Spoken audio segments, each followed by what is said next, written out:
ఎమ్మెల్యేలు, ఎంపీలు, ముఖ్యమంత్రులు, డెప్యూటీ సీఎంలు అయినంత మాత్రాన సినిమాల్లో నటించకూడదా? ఒకవేళ అలా నటిస్తే తప్పేంటి? ఎందుకు వాళ్ళని నియంత్రించాలి అనేటువంటి ప్రశ్న ఇప్పుడు ఆంధ్రప్రదేశ్ హైకోర్టు వేసింది. ఎందుకంటే ఏపీ డిప్యూటీ సీఎం పవన్ కళ్యాణ్పై దాఖలైన ఒక పిటిషన్ డిస్మిస్ చేస్తూ హైకోర్టు చేస్తున్న ఈ వ్యాఖ్యలపై ఇప్పుడు ఆంధ్రప్రదేశ్లో మాత్రమే కాదు తెలంగాణలో కూడా సెన్సేషనల్ టాపిక్గా నిలిచినటువంటి ఈ నేపథ్యంలో ఈ టాపిక్పై ఇన్ డెప్త్గా డిస్కస్ చేద్దాం.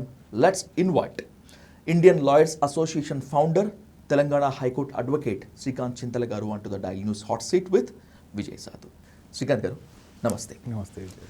Liberation congress chief ex IAS Vijay Kumar garu Pawan కళ్యాణ్ని టార్గెట్ చేస్తూ ఒక పిటిషన్ దాఖలు చేశారు. హరిహర వీరమల్లు అనేటువంటి ఒక సినిమాలో లీడ్ రోల్ ఉన్నాడు పవన్ కళ్యాణ్.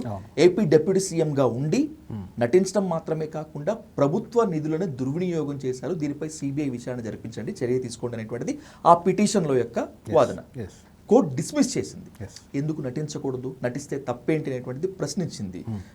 శ్రీకాంత్ గారు ఎలా చూడాలి అసలు దీన్ని, ఎలా అర్థం చేసుకోవాలి? విజయ్ కుమార్ గారిది తప్ప లేకపోతే ఏంటి అసలు ఇక్కడ? విజయ్ కుమార్ గారిది తప్పు కాదు. ఇన్ఫ్యాక్ట్ విజయ్ కుమార్ గారికి he has a good logic, మంచి లాజికల్ పాయింట్ని తీసుకొచ్చారు ఆయన. అయితే ఇండియన్ కాంటెక్స్లో మనము అలాంటి పాలిటిక్స్ మనకి ఇంకా అలవాటు కాల. మీకు నేను ఫారిన్ కంట్రీస్కి వెళ్ళినప్పుడు, పర్టికులర్గా యూరోప్కి అట్లా వెళ్ళినప్పుడు, యూఎస్కి వెళ్ళినప్పుడు ఒక మంచి అబ్జర్వేషన్ అక్కడ నాకు ఏంటి అంటే, వాళ్ళు పార్లమెంట్ మెంబర్లు ఉంటారు, సిటీ మేయర్లు ఉంటారు, కానీ వాళ్ళ జాబ్లో వాళ్ళు చేసుకుంటూ ఉంటారు. వాళ్ళు పొలిటికల్గా ఉంటారు, ఏదో పదవులు కూడా ఉంటాయి, పబ్లిక్ సర్వీస్లో ఉంటారు, వాళ్ళు ప్రైవేట్ జాబ్స్ చేసుకుంటూ ఉంటారు. చాలా సాఫీగా వాళ్ళు రోడ్డు మీద సైకిల్ వేసుకొని వచ్చేస్తూ ఉంటారు. ఇట్లాంటి దాఖలాలు కూడా చూసాం అక్కడ. అయితే పబ్లిక్ సర్వీస్లో ఉండే వ్యక్తి కంప్లీట్గా 24/7 పబ్లిక్ సర్వీస్లోనే ఉండాలా? అతను 24/7 డిప్యూటీ సీఎం అయినా, 24/7 అతను ఏం చేసినా, పడుకున్నా కానీ లేచినా కానీ ఆయన ఇంటి బయట సెక్యూరిటీ ఉంటుంది మన నిద్రపోయేటప్పుడు. ఈ ధోరణి అనేది కొంచెం ఇబ్బందికరమైన ధోరణి. అది ఆయన ఎప్పుడు డిప్యూటీ సీఎం కాదు, మరి ఎప్పుడు సీఎం కాదు, మరి పబ్లిక్ లైఫ్లో ఉన్నారు, ఆయనకు గన్మెన్ ఇస్తారు. ఇప్పుడు ఆ గన్మెన్తో పాటు అంటే నాట్ ఓన్లీ పవన్ కళ్యాణ్, ఇంకెవరైనా కానీ ఎమ్మెల్యేనో మంత్రో ఇంకెవరో ఉంటారు, వాళ్ళకి గవర్నమెంట్ వెహికల్ ఉంటుంది, ఒక గన్మెన్లు ఉంటారు, వాళ్ళ సెక్యూరిటీ ఉంటుంది, వాళ్ళ టీం ఉంటుంది. ఇతను ఒక దగ్గరికి వెళ్ళినప్పుడు కూడా వాళ్ళు కూడా వస్తారు కదా. వాళ్ళు వస్తే ఇప్పుడు నీ పర్సనల్ లైఫ్లో నువ్వు స్పెండ్ చేయడానికి వీళ్ళని కూడా తీసుకెళ్ళావు అని చెప్పేసి అనేది మేబీ నేను అదే అనుకుంటున్నా. నేను పిటిషన్ చదవలేదు. ఇలాంటిది అయితే మాత్రము అంత సౌండ్ ఆర్గ్యుమెంట్ కాదు. కానీ విజయ్ కుమార్ గారు చేసిన ఒక ఆర్గ్యుమెంట్స్ నేను మీడియాలో చూసింది మాత్రమే. పిటిషన్ చదివితే నేను బహుశా మరి నా ఒపీనియన్ మారచ్చు. అయితే మీడియాలో చూసినంత వరకు ఏంటి అంటే, ఆయన పదవి దుర్వినియోగం చేసి గవర్నమెంట్ మెషినరీని పర్సనల్ పనులకు వాడుకున్నారు అనేది అలిగేషన్. పర్సనల్ షూటింగ్లకు వాడుకున్నారు, ఆ ట్రాన్స్పోర్టేషన్స్కి వాడుకున్నారని ఇట్లాంటిది ఏదో చదివాను నేను. ఒకవేళ జరుగుండుంటే పబ్లిక్ ఫండ్స్ కాబట్టి ఆ పబ్లిక్ ఫండ్స్ని ప్రైవేట్ కమర్షియల్ యాక్టివిటీకి వాడడం అనేది కరెక్ట్ కాదు, వాస్తవంగా కూడా కరెక్ట్ కాదు.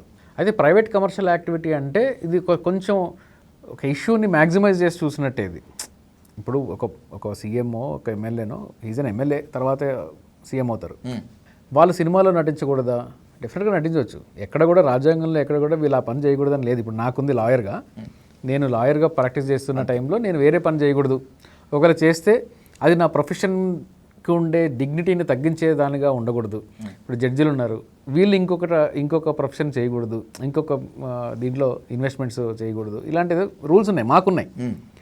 సో ఆ రూల్స్ని ఎక్కడైనా వైలేట్ చేస్తారంటే వీళ్ళకి అట్లాంటి రూల్స్ ఏం లేదు. So in the absence of a rule mayor ఒపీనియన్ని తీసుకొని వచ్చి మనం ఆ ఒపీనియన్ని పబ్లిక్ ఇంట్రెస్ట్ లిటిగేషన్లోకి ఇచ్చినప్పుడు దానికి సబ్స్టాన్షియేట్ చేసేటటువంటి డేటా కూడా మన దగ్గర ఉండాలి. ఆ డేటా లేదు అనే విషయానికి ఒక ఇదేంటి అంటే, సిబిఐ ఎంక్వైరీ చేయమని చెప్పేసి అడిగింది. సిబిఐ ఎంక్వైరీ చేయాలి అంటే కోర్టు కూడా ఒకవేళ సిబిఐ ఎంక్వైరీ ఆర్డర్ చేయాలి అంటే ఏ బేసిస్ మీద ఆర్డర్ చేస్తారు? So and so public funds ఉన్నాయి, ఆ సో అండ్ సో పబ్లిక్ ఫండ్స్ని, ఆ పబ్లిక్ ఫండ్స్లో నేను ఆర్టీఐ చేశాను, ఇంత అమౌంట్ అయింది, ఈ అమౌంట్ని తీసుకొని వెళ్ళి ఆయన ఈ 10 days షూటింగ్లో ఉన్నారు, కానీ ఈ 10 days డిప్యూటీ సీఎం అకౌంట్లో ఈ అమౌంట్ ఖర్చు అయింది అనే లెక్కలు చూపిస్తున్నారు. ఎక్కడి నుంచి చూపిస్తున్నారు ఇది? కాబట్టి ఎంక్వైరీ ఏంటి అంటే అది వేరు. మన దగ్గర ఆధారాలు పెట్టుకొని ఏదైనా ఒక ప్రైమ్ ఆఫీసే చూపెట్టాలి కదా. అంతే కదా. సో అది చూపించినంత వరకు కోర్టులు ఇన్వాల్వ్ అయ్యి ఆర్డినరీగా పబ్లిక్ ఇంట్రెస్ట్ లిటిగేషన్స్ని అంతగా ఎంటర్టైన్ చేయవు. ఎందుకంటే పబ్లిక్ ఇంట్రెస్ట్ లిటిగేషన్ అనేది రీసెంట్గా జూహీ చావ్లా గారి మీద కూడా 5 lakhs ఫైన్ ఇంపోజ్ అయింది పబ్లిక్ ఇంట్రెస్ట్ లిటిగేషన్లో. ఎందుకు అంటే ఈ పబ్లిక్ ఇంట్రెస్ట్ లిటిగేషన్ కాదు, పబ్లిసిటీ ఇంట్రెస్ట్ లిటిగేషన్ అని చెప్పి కోర్టు వ్యాఖ్యానించింది. సో పబ్లిక్ ఇంట్రెస్ట్ లిటిగేషన్ అనేది ఇది ఎక్కడా కూడా కాన్స్టిట్యూషన్లో డైరెక్ట్గా పబ్లిక్ ఇంట్రెస్ట్ లిటిగేషన్ అనే లాంగ్వేజ్ లేదు. అండ్ పబ్లిక్ ఇంట్రెస్ట్ లిటిగేషన్ని వేయొచ్చు అనే ఇది ఎక్కడ లాలో ఎక్కడ డిస్క్రైబ్ చేసలేదు. ఇది జడ్జెస్ చేసిన లానే. 32 కిందో 226 కిందో హైకోర్టు, 32 కింద సుప్రీంకోర్టుని ఏ సిటిజన్ అయినా కానీ డైరెక్ట్గా అప్రోచ్ అయ్యే ప్రావిజన్ ఉంది. కాబట్టి లార్జర్ పబ్లిక్ ఇంట్రెస్ట్ ఉండే ఏదన్నా ఇష్యూ ఉంటే ఆ ఇష్యూస్ని డైరెక్ట్గా ఫండమెంటల్ రైట్స్ వైలేట్ అవుతున్నాయని కానీ, లేకుంటే డైరెక్ట్ పబ్లిక్ ఇంట్రెస్ట్ ఉండి పబ్లిక్ ఫండ్స్ మిస్యూజ్ అవుతున్నాయని కానీ, ఏదన్నా లార్జర్ పబ్లిక్ కాజ్ ఏదన్నా ఉండుంటే దాన్ని సుప్రీంకోర్టుకి హైకోర్టుకి తీసుకురావడాన్ని పబ్లిక్కి ప్రతి ఒక్క సిటిజన్కి కూడా వెసులుబాటు ఉండాలి అని తీసుకొచ్చిన చట్టం, అని తీసుకొచ్చిన ఇది పబ్లిక్ ఇంట్రెస్ట్ లా అనేది అలాగే ఇవాల్వ్ అయింది. కాబట్టి పబ్లిక్ ఇంట్రెస్ట్ లాలో పబ్లిక్ ఇంట్రెస్ట్ లిటిగేషన్స్ పర్టికులర్గా ఫైల్ చేసినప్పుడు చాలా స్క్రూటనీ కూడా ఉంటుంది. ఓకే. హైకోర్టులో కూడా సుప్రీంకోర్టులో కూడా చాలా స్క్రూటనీ ఉంటుంది. ఆర్డినరీగా అన్ని అడ్మిట్ కూడా కావు. సో ఫైన్లు పడ్డ సందర్భాలు కూడా ఉన్నాయి. అయితే ఈ పర్టికులర్ పబ్లిక్ ఇంట్రెస్ట్ లిటిగేషన్లో ఒకవేళ పవన్ కళ్యాణ్ గారు డిప్యూటీ సీఎంగా ఉండి ఆ ప్రభుత్వానికి వచ్చిన ఫండ్స్ కానీ ఈయనకున్న ఫండ్స్ని కానీ సినిమాలు చేస్తున్న పీరియడ్లో యూజ్ చేశారు అనే ప్రిలిమినరీ డేటా ఏదన్నా ఉన్నా కానీ మేబీ కోర్టు ఇంటర్వ్యూన్ అయ్యే ఛాన్స్ ఉండేది. ఓకే. అది చూపించినట్టు లేరు నాకు తెలిసి. బహుశా నాకు మీడియాలో చూసిందే. సెకండ్ పోర్షన్ ఏంటి అంటే మీడియాలో నేను చదివింది ఏంటి అంటే ఇతను అసలు సినిమాల్లో పార్టిసిపేట్ చేయకుండా పబ్లిక్ అపియరెన్సెస్, పబ్లిక్ స్పీచ్లో లేదా కమర్షియల్స్లో పార్టిసిపేట్ చేయకుండా ఇట్లాంటి వాటి చేయకుండా ఒక ప్రొహిబిషన్, అలాంటి ప్రొహిబిషన్స్ ఇవ్వరు. అంటే అది ఎవ్రీబడి హ్యాస్ ఎ రైట్, అంటే with reasonable restrictions everybody has a right to practice their own profession.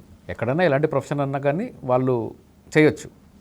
So ప్రొఫెషన్గా నువ్వు సినిమాలో నటించకూడదా అంటే అబ్సల్యూట్గా నటించవచ్చు. ఒక ప్రజాప్రతినిధిగా ఉండి చేయొచ్చు. ఎక్కడ బార్ లేదు, ప్రొహిబిషన్ లేదు అంటున్నాను. ప్రజలు కట్టినటువంటి పన్నుల ద్వారా జీతం తీసుకునేటువంటి ఒక ప్రజాప్రతినిధి ఒక బాధ్యతాయుతమైనటువంటి పదవిలో ఉండి ఇట్లా సొంత వ్యాపారాలు చేసుకోవచ్చా, and by the same way సినిమాలో నటించవచ్చా, వ్యాపార ప్రకటనలో వాణిజ్య ప్రకటనలతో డబ్బు సంపాదించవచ్చా అనేటువంటి ఒక ప్రశ్న. అలాంటి రూల్స్ అయితే ఏం లేదు. అంటే అలాంటి రూల్ లేదు. There is no rule position లేనప్పుడు కోర్టులో ఇంటర్వ్యూన్ కావు. ఎప్పుడు ఇంటర్వ్యూన్ అవుతాయి? మిస్యూజ్ జరిగాయని చూపించినప్పుడు ఇంటర్వ్యూన్ అవుతాయి. మిస్యూజ్ జరిగాయని ఎస్టాబ్లిష్ చేయాలి కదా. సో అది ఎస్టాబ్లిష్ చేయనంత వరకు బహుశా కోర్ట్స్ దీనిలో ఇంటర్వ్యూన్ అవ్వవు. ఒకవేళ మీరు అన్నట్లు ఇదిగో ఇక్కడ అయితే మీరు అన్న దానిలో నుంచి మీరు అనేటప్పుడు నాకున్న ఒపీనియన్ ఏంటి అంటే మరి ప్రజాప్రతినిధులుగా ఉన్నప్పుడు ఈ పదవుల్లో ఉండేటప్పుడు ఇవన్నీ చేయొచ్చా అంటే పబ్లిక్ ఆఫీస్ని హోల్డ్ చేసి నువ్వు పబ్లిక్కి పేబ్యాక్ చేస్తావని చెప్పేసి నిన్ను గెలిపిస్తున్నాం మేము, నువ్వు ఇలాంటి పనులన్నీ చేస్తున్నావు కాబట్టి నేను నెక్స్ట్ టైం నిన్ను దించేస్తాము అనే విజ్ఞత పబ్లిక్ ఉండాలి, ప్రజల్లో ఉండాలి. సో ప్రజలు అనేది ఎవరు లేరు, ప్రజలు ఉంటారు, పౌరులు ఉంటారు. మనందరం పౌరులం, ప్రజలం కాదు. రాజు ఉన్నప్పుడు ప్రజలు ఉంటారు. నేను ఈ దేశ పౌరుణ్ణి, రాజ్యాంగం ఇచ్చిన హక్కుల్ని నేను ప్రతిరోజు రాజ్యాంగం ఇచ్చిన హక్కులతో శ్వాస తీసుకుంటూ నడిచి బ్రతుకుతున్న, జీవనం సాగిస్తున్న ఒక బాధ్యత కలిగిన పౌరుణ్ణి, రెస్పాన్సిబుల్ ఇండియన్ సిటిజన్. అంతే. సో కాబట్టి మీరు రెస్పాన్సిబుల్ ఇండియన్ సిటిజన్స్గా ప్రజాధనాన్ని కానీ ప్రజాసేవ ఈ పబ్లిక్ ఫండ్స్ని కానీ, ప్రజాధనం అంటే వాడుక భాషలో చెప్తున్నాను నేను, పబ్లిక్ ఫండ్స్ని కానీ, పబ్లిక్ డ్యూటీని కానీ, కాన్స్టిట్యూషనల్ పొజిషన్స్ని కానీ, రాజ్యాంగం మీకు ఎలక్షన్స్ తర్వాత మీ మీద పెట్టిన బాధ్యతల్ని కానీ వీటన్నిటిని మీరు వైలేట్ చేసే వాళ్ళని ఎన్నుకోకూడదు. అది మనకు బాధ్యత ఉండాలి. సో ఆ బాధ్యతతో మనందరము ప్రవర్తిద్దామని చెప్పి కోరుకుంటున్నాను నేను. సో విజయ్ గారి పిటిషన్ మాత్రం I have my greatest respect for him. Okay, మంచి నేను చూస్తున్నాను, ఆయన వీడియోలు కూడా చూశాను, కనీసం ఒక 5-6 వీడియోలు చూశాను.